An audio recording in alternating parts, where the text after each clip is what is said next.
Hi friends, எல்லாரும் எப்படி இருக்கீங்க? இன்னைக்கு நான் உங்களுக்காக ஒரு கதை சொல்ல போறேன். இந்த கதையோட ஹெட்டிங் கவர்னர் மாளிகை. இந்த போல கவர்னர் இந்தியா வல்லரசர் ஆவதற்கு என்ன பண்ணலாம் அப்படின்னு ஒரு நியூஸ் எழுதி அனுப்பிச்சிருந்தாங்க. இந்த சின்ன பசங்களாம் பார்த்தாங்க. அதில் ஒரு பொண்ணு ஸ்கூலில் படிக்கிற பொண்ணு கலந்துச்சான். அந்த பாப்பா யோசிச்சு ஒரு லெட்டரை எழுதி கவர்மெண்ட் மாளிகைக்கு அனுப்பிச்சான். கிட்ட அந்த பாப்பாவே பெரிய ஸ்டாண்டர்ட்லாம் போயிடுச்சு. இன்னுமே அந்த கவர்னர் மாளிகையிலேருந்து எந்த நியூஸும் வரல, எந்த செய்தியுமே வரல. இதில் நாங்கள் பார்த்தோம், நல்லா இருக்கு, அதை போல எதுவுமே சொல்லாம அப்படியே விட்டாங்க. விட்டோன்னே இந்த பாப்பா நம்மளுக்கு வரோம் அப்படின்னு நினைச்சு அப்படியே மறந்து போயிடுச்சு. இதை போல இருக்கும்போது அந்த கவர்னர் மாளிகையிலேருந்து எந்த செய்தியுமே வரல. அந்த பாப்பா சரி இதெல்லாம் விடுங்க. அந்த பாப்பா எழுதுற கவிதை என்ன தெரியுமா? கவர்னரே,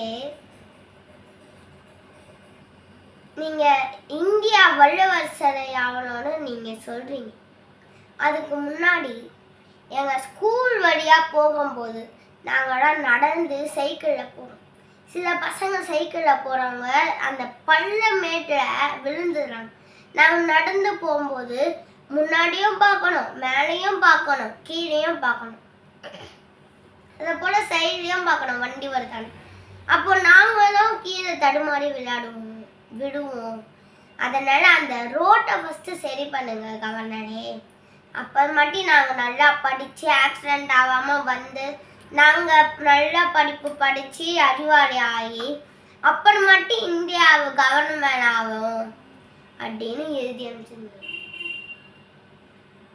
இந்த கவர்மெண்ட், இந்த கதையிலேருந்து என்ன தெரியுதுன்னா, இந்த கவர்மெண்ட் எதுவுமே சொல்லாம இருக்கு. ஒன்றும் இல்லை, அந்த கவிதையை எழுதினது வேற யாரும் இல்லை, நான் தான். அதுக்கப்புறமும் அந்த கவர்னர் எந்த நியூஸுமே வரல. அதுல மொத்தம் 2000 பேர் சின்ன பசங்கள்லாம் நிறைய கலந்துக்கிட்டாங்க. ஒரு 2-6 கவிதை எழுதி அனுப்பலால. நீங்கள் நல்லா எழுதியிருக்கீங்க, இதை போல் இந்தியா வளர்ச்சிக்கு இதுவே போதும், அதை போல் ஏதாச்சும் சிம்பிளாவாச்சும் எழுதி அனுப்பணும். அந்த பசங்க எவ்வளோ ஆர்வமாக இருக்கும். அதை போல் இருக்கும்போது நம்ம இனிமேல் நம்ம கவர்மெண்ட்டுக்கு அனுப்புறானுமே நம்மளுக்கு அது ரிப்பீட் ஆகணும். இந்த கதை உங்களுக்கு பிடிச்சிருந்தா லைக் பண்ணுங்க, ஷேர் பண்ணுங்க, முடிஞ்சா இந்த வீடியோவை கவர்மெண்ட்டுக்கும் அனுப்பிச்சிருங்க. பாய் பாய்.